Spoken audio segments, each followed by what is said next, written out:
Because we know that the fate of Europe will never be irrelevant to our own. National security, which this conference is largely about, is not merely a series of technical questions. How much we spend on defense or where, how we deploy it, these are important questions. They are. But they are not the fundamental one. The fundamental question we must answer at the outset is, what exactly are we defending? Because armies do not fight for abstractions. Armies fight for a people. Armies fight for a nation. Armies fight for a way of life.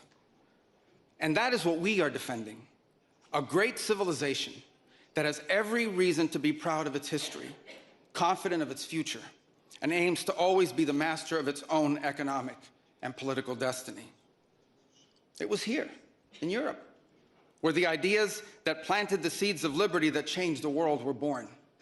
It was here, in Europe, which gave the world the rule of law, the universities, and the scientific revolution. It was this continent that produced the genius of Mozart and Beethoven, of Dante and Shakespeare, of Michelangelo and Da Vinci, of the Beatles and the Rolling Stones. And this is the place where the vaulted ceilings of the Sistine Chapel and the towering spires of the great cathedral in Cologne, they testify not just to the greatness of our past or to a faith in God that inspired these marvels. They foreshadow the wonders that await us in our future. But only if we are unapologetic in our heritage and proud of this common inheritance can we together begin the work of envisioning and shaping our economic and our political future. Deindustrialization was not inevitable.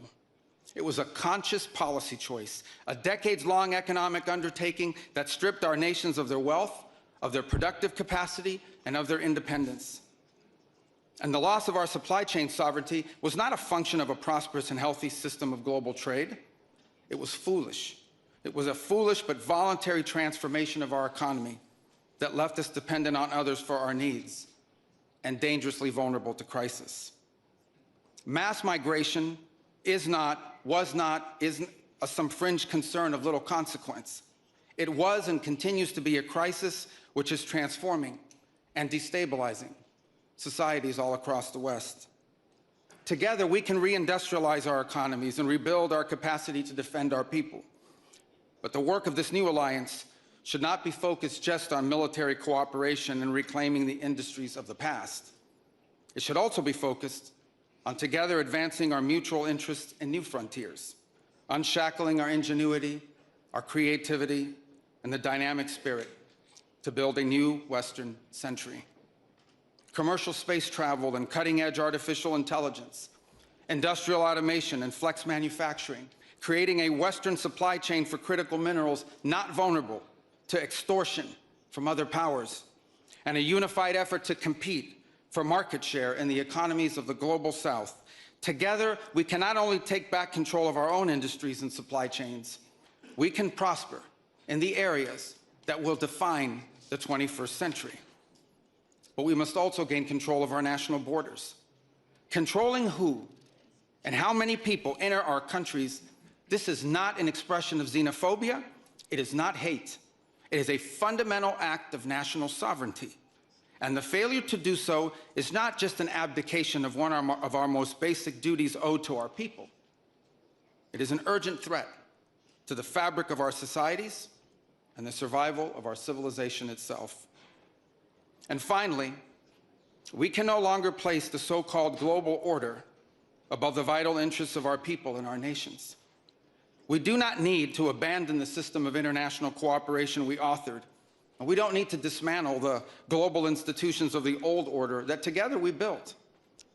But these must be reformed. These must be rebuilt. For example, the United Nations still has tremendous potential to be a tool for good in the world. But we cannot ignore that today, on the most pressing matters before us, it has no answers and has played virtually no role. It could not solve the war in Gaza.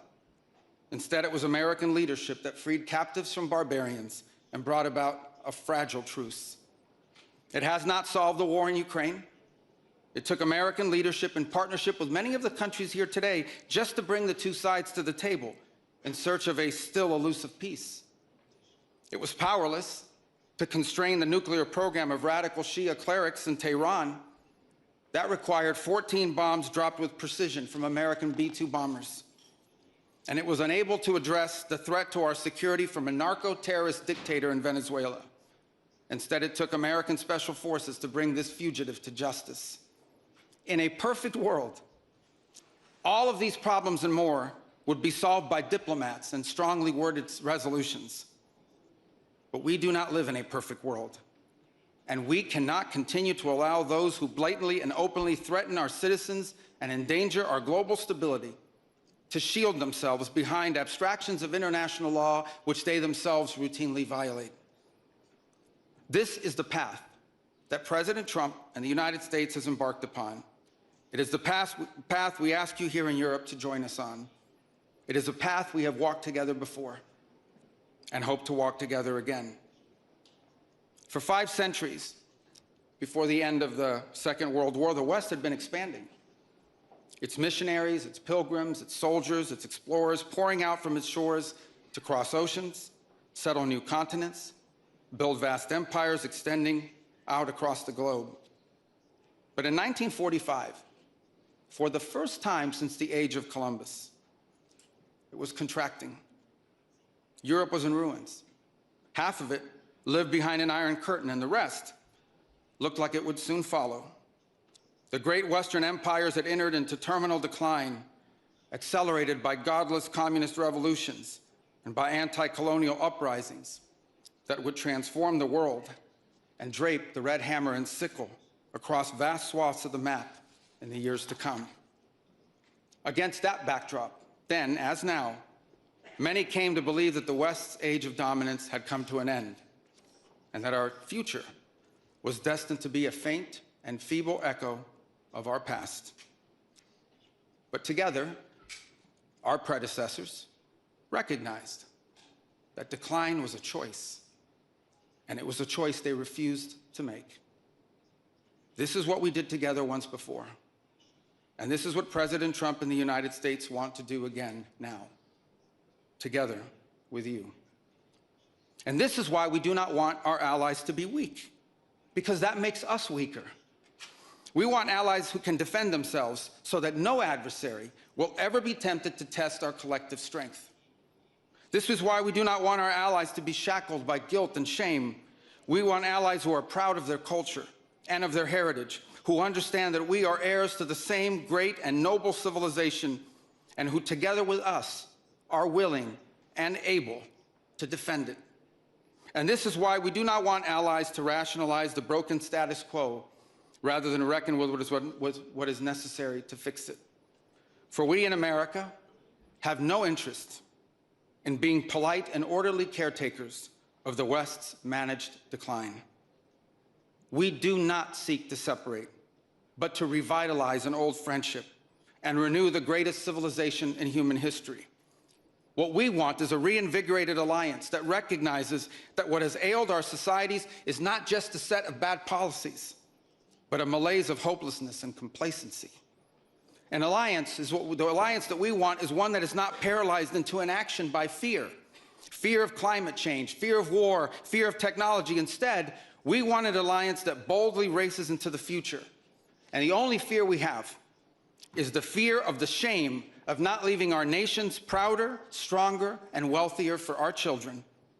An alliance ready to defend our people, to safeguard our interests, and to preserve the freedom of action that allows us to shape our own destiny.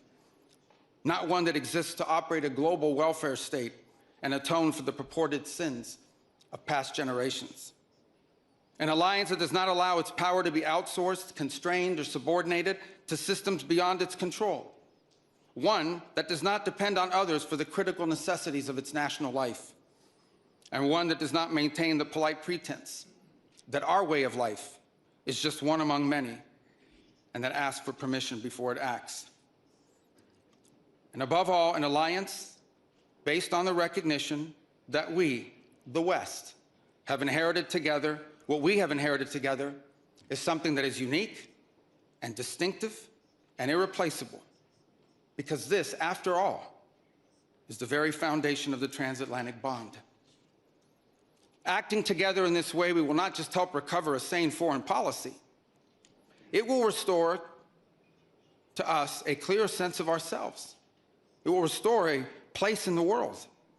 And in so doing, it will rebuke and deter the forces of civilizational erasure that today menace both America and Europe alike. So in a time of headlines heralding the end of the transatlantic era, let it be known and clear to all that this is neither our goal nor our wish. Because for us Americans, our home may be in the Western Hemisphere, but we will always be a child of Europe.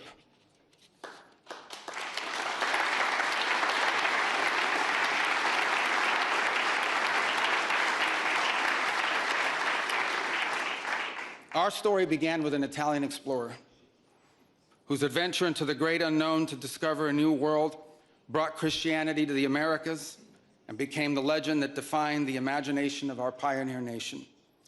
Our first colonies were built by English settlers, to whom we owe not just the language we speak, but the whole of our political and legal system.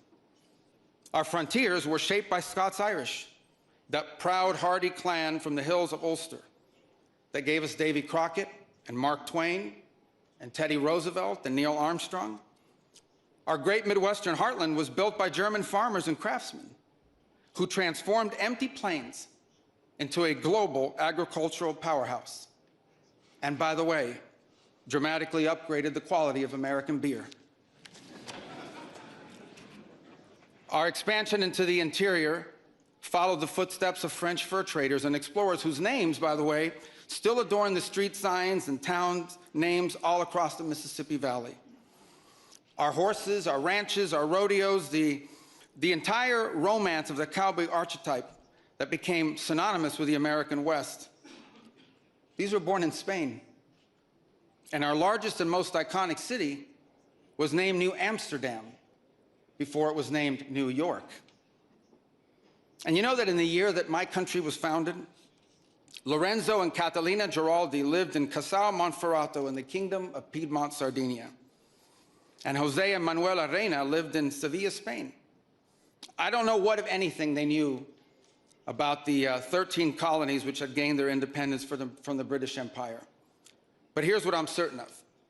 They could have never imagined that 250 years later, one of their direct descendants would be back here today on this continent as the chief diplomat of that infant nation. And yet here I am, reminded by my own story that both our histories and our fates will always be linked.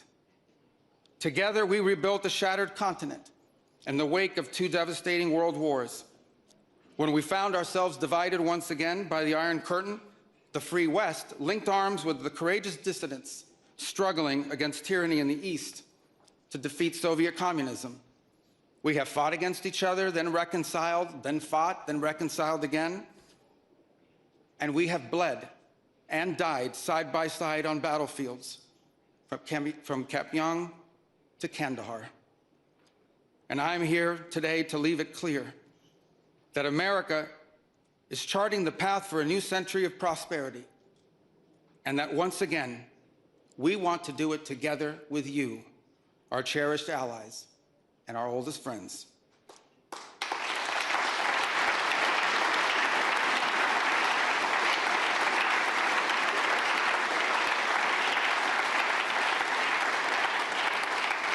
We want to do it together with you, with a Europe that is proud of its heritage and of its history, with a Europe that has the spirit of creation and liberty that sent ships out into uncharted seas and birthed our civilization, with a Europe that has the means to defend itself and the will to survive. We should be proud of what we achieved together in the last century, but now we must confront and embrace the opportunities of a new one. Because yesterday is over. The future is inevitable. And our destiny together awaits. Thank you.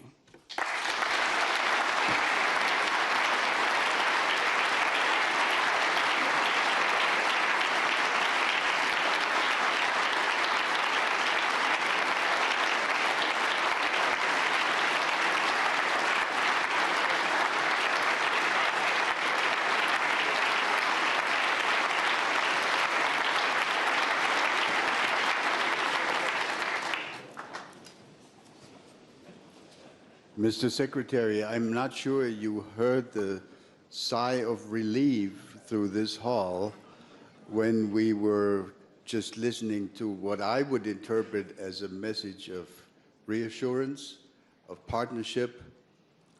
You spoke of intertwined relations between the United States and Europe. Reminds me of